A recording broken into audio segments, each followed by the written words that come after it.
Peuple de Dieu, shalom. Voilà, ben aujourd'hui, le Seigneur me met encore à cœur de revenir encore vers vous, vous interpeller sur notre façon de nous comporter par rapport à la Torah et de notre comportement, comment nous vivons dans la vie, comment est-ce que, comment dire, nous mangeons, nos comportements corporels, c'est-à-dire comment être propre. Donc, le Seigneur m'a envoyé sur un blog qui parle de la Bible. Un blog, c'est sur Overblog, la Bible et la santé. Donc, je vais vous lire ça. L'enseignement est un peu long, mais bon, si on finit, on continuera demain. Donc, c'est écrit, l'homme étant créé à l'image de Dieu, il est important de sonder le mystère de la personne de Dieu. Dieu n'est pas une idée, une tendance ou un principe. Il est une personne d'où procèdent ceux qui distinguent le Dieu de la Bible de toute autre religion. C'est ce qu'il s'agit d'un Dieu personnel, qui parle personnellement à l'homme, qui l'interpelle. C'est le Dieu c'est le Dieu personnel qui fait de l'homme une personne. Les principaux aspects de la révélation de Dieu donc sont les suivants. Dieu est amour. Dieu est une personne. Dieu est esprit et ses adorateurs doivent l'adorer en esprit et en vérité. Dieu le Père, Dieu Fils, image de Dieu invisible, Dieu le Saint-Esprit. À l'image de Dieu, la constitution de l'homme est aussi composée de trois aspects différents, l'esprit, l'âme, le corps. Dieu veut établir une relation d'amour avec tout l'être, créant ainsi une santé parfaite de l'esprit, de l'âme et du corps. L'homme n'a pas à chercher lui-même son équilibre. Son but est de s'unir dans une relation d'amour avec Dieu. L'essentiel n'est pas la suppression des maladies, mais la transformation des personnes, afin qu'elles puissent aimer Dieu et leur prochain. Jésus avait fait de sa propre santé le signe suprême de sa perfection. Il n'aurait certainement pas accepté la mort, qui infamente la croix. Quant à lui qui ne connaît pas cette relation d'amour avec Dieu, c'est-à-dire de la personne qui ne connaît pas de relation d'amour avec Dieu, qui est une source de vie, il n'existe pas, mais il vit. C'est au moment où le Saint-Esprit intervient dans l'esprit de l'homme qu'il devient véritablement une personne vivante. Le corps en grec veut dire soma. Il est le siège des sens et constitue la manifestation visible et sensible de ce qu'est l'homme. Il est la poussière qui retournera à la poussière qui est dit dans Genèse chapitre 3 verset 19. Dans le Nouveau Testament, il devient le réceptacle du Saint-Esprit. L'âme qui veut dire en grec psyché. C'est le siège de nos activités mentales et émotionnelles. Le principe vital qui donne la vie au corps lorsque survient la mort. L'esprit qui veut dire en grec pneuma. L'esprit est donc cette dimension de l'homme qui lui permet d'être en relation avec Dieu. C'est la possibilité qu'a l'homme de croire en un Dieu et d'en dépendre. L'esprit n'est lié ni au temps ni à l'espace. Dans sa diversité, l'homme est une unité. Pourquoi la maladie ? L'Ancien Testament ne doit pas être considéré comme un recueil de recettes pour les guérisons. Car dans la Bible, la maladie est liée au péché et représente avant tout un problème spirituel. Cause du déséquilibre chez l'homme. La Bible nous enseigne que l'homme est un condamné à mort à cause du péché. Péché, c'est agir contre la loi, contre la Torah. Quiconque pêche transgresse aussi la loi, car le péché est une transgression de la loi. 1 Jean 3, verset 4. Pour remédier à cette séparation d'avec son Créateur, l'homme aura besoin de Jésus-Christ, qui réconcilie l'homme avec Dieu. À travers toute la Bible, nous voyons que la chute est un phénomène qui s'aggrave au cours des siècles. L'humanité et la nature sont inéluctablement vouées à la destruction. Heureusement, la venue du royaume messianique et le rétablissement de toutes choses reste la grande espérance de tous les croyants. La maladie et le mal nous placent face à la réalité du péché. Il n'est pas rare que cet état d'âme, la culpabilité, séquelle inexorable du péché s'exprime en alternant d'une façon symbolique ou imaginative la fonction de quelques organes, névrose, où il est durable, entraîne des lésions dans les points faibles de l'organisme. Le péché collectif, donc tout péché qui donne l'épidémie. Dans le domaine de la santé, la solidarité humaine est une notion qui devient sensible à la conscience de nos générations. On parle de plus en plus de maladies sociales, tuberculose, alcoolisme, bronchite chronique, sida, etc. Il est essentiel pour l'homme de connaître le sens de son existence. Comme celui de la vie, une partie importante des névroses est due au fait que l'homme a perdu le sens de la vie. Là, on parle d'une névrose. Moi, je rajoute pour ma part que ce qui est, par exemple, a emmené le sida dans le monde, c'est la relation d'un homme à un homme qui a emmené le sida. Le sida est venu par les homosexuels, par leur relation intime qui a créé ce microbe qui finalement est devenu une épidémie et qui a tué beaucoup de gens et qui tue toujours. Tout ça, c'est le rejet de la Torah qui a donné ça. Parce que dans la Torah, il est dit l'homme ne couchera pas avec un homme comme il couche avec une femme. Une femme ne couchera pas avec une femme comme il couche avec un homme. C'est dit dans la Torah. La Bible distingue nettement deux sortes de souffrances. Celle qui est la conséquence plus ou moins directe du péché et de la désobéissance à Dieu. Romains 2, verset 9. Celle qui est le lot du croyant fidèle au Seigneur. 1 Pierre 3, verset 14. La réaction face à la maladie, donc variable selon les malades, l'une des plus fréquentes n'est-elle pas la révolte? On crie à l'injustice contre ceux qui possèdent la santé, contre le milieu, et plus ou moins consciemment contre Dieu. Nombreux sont les autres comportements, la honte, le stoïsme, le désespoir, le fatalisme exact, la désobéissance. Voilà. C'est ça, des réactions variables devant les maladies. Quelle est l'attitude spirituelle face à la souffrance? Elle est faite d'une part de dépendance et d'abandon entre les mains de Dieu. D'autre part, d'une lutte pour la santé. Jésus, par exemple, et ses enseignements nous montrent qu'il ne veut pas que l'homme se complaise dans la souffrance ou qu'il s'y expose inutilement. Et c'est ce que nous sommes en train de faire, de nous exposer inutilement à la souffrance, à des maladies en désobéissant à la Torah, qui est la loi et la parole de Dieu. Il faut lutter contre la maladie car elle n'est pas l'œuvre de Dieu, mais celui du diable. C'est par la foi que l'homme doit apprendre à s'emparer de ses promesses. Invoque-moi au jour de la détresse, je te délivrerai et tu me glorifieras. Qui est dit dans le psaume 50, verset 15.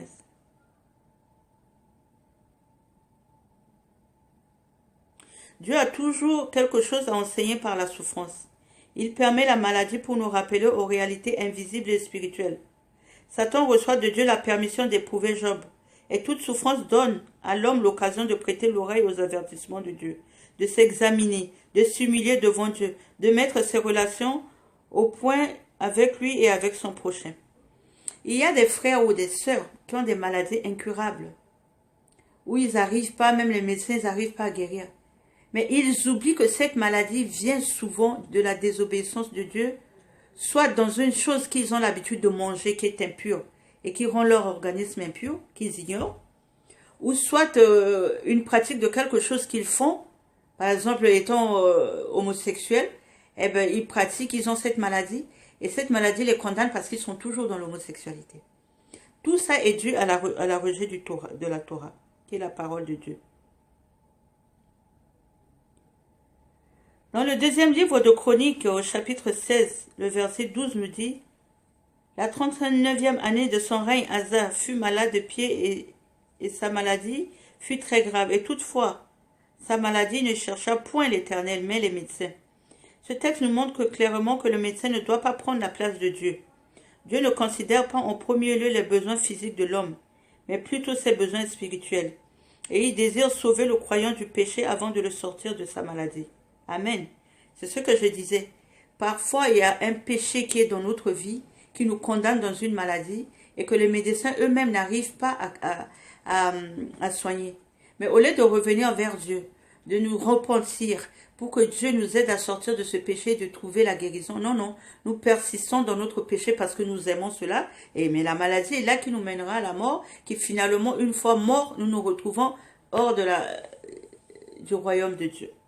Donc nous devons faire très très attention. La loi ne prescrit pas de remèdes spécifiques pour chaque maladie, mais elle constitue essentiellement une médecine de prévention. C'est certainement dans la Bible qu'on trouve le premier effort d'une institution, d'une médecine préventive aussi perfectionnée. Par exemple, la notion de contagion et d'asepsie.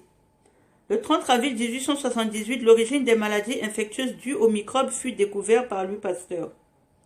Ces millénaires avant la loi de Dieu donnaient des instructions précises à ce sujet, insistaient sur l'importance du contact dans la transmission des maladies. Le lavage après un contact avec un mort. Voilà, j'avais fait une vidéo que j'ai parlé sur la loi de la mort, que quand tu es en contact avec un mort, tu deviens impur. Et il faudra te purifier, c'est-à-dire qu'à la fin de la journée, tu dois te laver, parce que quand tu es en contact avec le mort, tu es impur toute la journée. Donc, arrivé le soir, il faut te laver tout ton corps. Avec de l'eau simple, tu te laves, tu te purifies. Et tous les habits qui étaient sur toi, tu dois les laver. Dans la Bible, le contact avec un mort rend impur. Et Dieu a donné dans les nombres, dans tout ce qu'il est bon de faire, dans le livre de Nombres, tout ce qui est bon de faire pour se débarrasser de cette impureté. C'est ce que je viens de vous dire.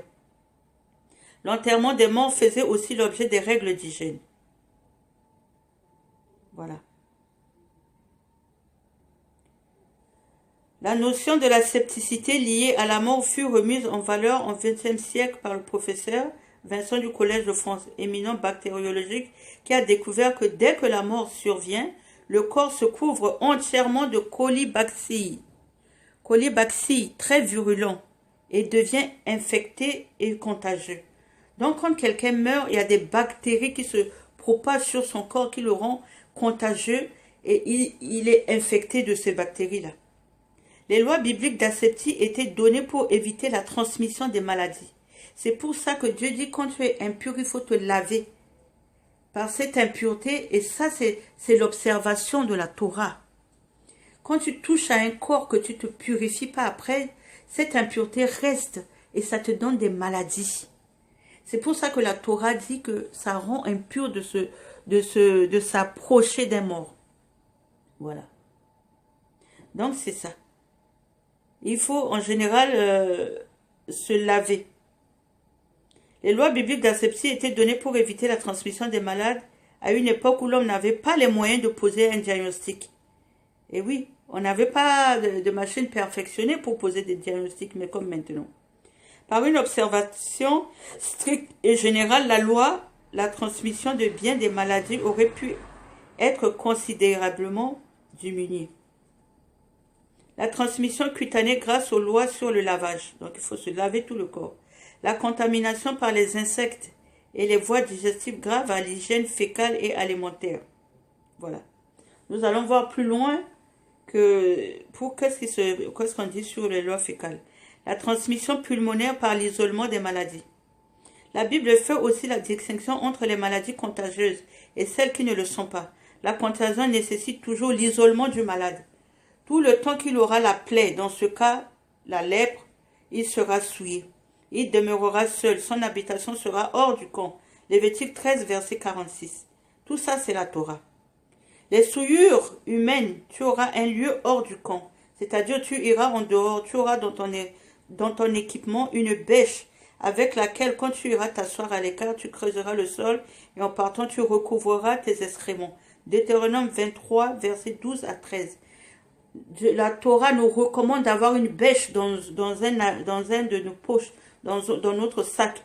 Quand nous allons, par exemple, nous sommes dans la nature, que nous avons besoin d'aller à la selle, nous devons faire un trou. Faire notre selle dans ce trou et recouvrir cette selle-là de terre. Si nous n'avons pas le temps de faire le trou, nous allons faire notre selle normalement, mais nous allons faire un trou, nous allons prendre cette selle, mettre dans ce trou et refermer cela. Pourquoi faire cela? Parce que les sels qui sont dehors comme ça, c'est ça qui emmène les épidémies, qui emmène les choléras, qui a décimé l'Afrique. Voilà. Et c'est dit dans la Torah. Quand on vous parle de la Torah, vous dites que c'est aboli. Mais ça ne peut pas être aboli tant que l'homme est vivant et tant que l'homme vit. Et que l'homme pose tous ces actes-là. Hein? Donc si Dieu nous dit dans la Torah de ne pas le faire, pratiquons la Torah. Et arrêtez de dire que ce n'est que pour les Juifs. La Torah est pour tout le monde, mes frères et sœurs. Et Dieu nous a donné la Torah, c'est pour nous préserver des maladies, des souillures. Regardez le chat quand il fait caca. Eh ben, il gratte la terre sur son caca. Combien de fois, nous, un être humain, Dieu ne va pas nous le dire de le faire. Les souillures humaines, tu auras un lieu hors du camp. C'est-à-dire que tu auras en dehors, tu auras dans... Voilà, ça je l'ai déjà dit. Tu auras dans ton équipement une bêche avec laquelle tu iras t'asseoir à l'écart. Tu creuseras le sort et en partant, tu recouvreras tes excréments. C'est dit dans Deutéronome 23, versets 12 à 13. Ces lois hygiènes élémentaires ne sont pas encore entrées en vigueur dans la plupart des pays chauds et même des pays froids. Ce qui entraîne au XIVe siècle la peste en Europe et qui a entraîné aussi les choléras. Quand on voit, par exemple, je vois en France des émissions, quand on voit se promener dans la forêt, les gens se plaignent qu'il y a du caca partout, les cacas de chien, les cacas d'humains, que impossible de mettre les pieds quelque part, parce qu'il y a tellement de caca partout. Et je vous assure que la peste va revenir, mes frères et sœurs. Ça va faire l'un des parties des fléaux qui sera, avant la venue du Seigneur, ça sera la peste. À cause de tous ces excréments qui sont partout par terre, qui ne sont pas recouverts par la terre, et qui sont aussi le rejet de la Torah de Dieu qui est dit dans le livre de Deutéronome 23, versets 12 à 13. L'eau, après un contact impur, il fallait se laver les mains, mais également dans certains cas le corps tout entier et le vêtement, ce qui est dit dans la loi de la mort. Voilà. Toutefois, il est important de préciser ou de rappeler que ces lois, tout en étant bonnes pour le corps, n'ont aucune valeur pour notre vie éternelle. La purification réelle en profondeur se fait seulement par le sang de l'agneau qui ôte le péché du monde. Oui, ça c'est la purification spirituelle. Mais si tu n'appliques pas la purification corporelle qui est dite dans la Torah, tu seras malade.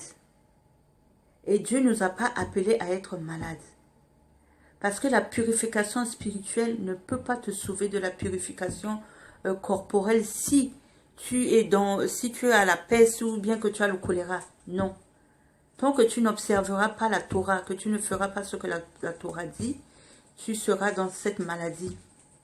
Si tu as l'habitude d'aller puiser ton eau là où il y a le caca des excréments qui passent, tu auras toujours ces microbes de choléra parce que tu ne vas pas prendre de l'eau qui est purifiée. Tu vas prendre de l'eau qui est déjà souillée. Donc, cette eau rentre dans ton corps et souille ton corps. C'est pour cela que Dieu nous parle de l'impurité et de la pureté pour garder nos corps purs. L'alimentation. Il y a différentes étapes dans l'alimentation de l'homme.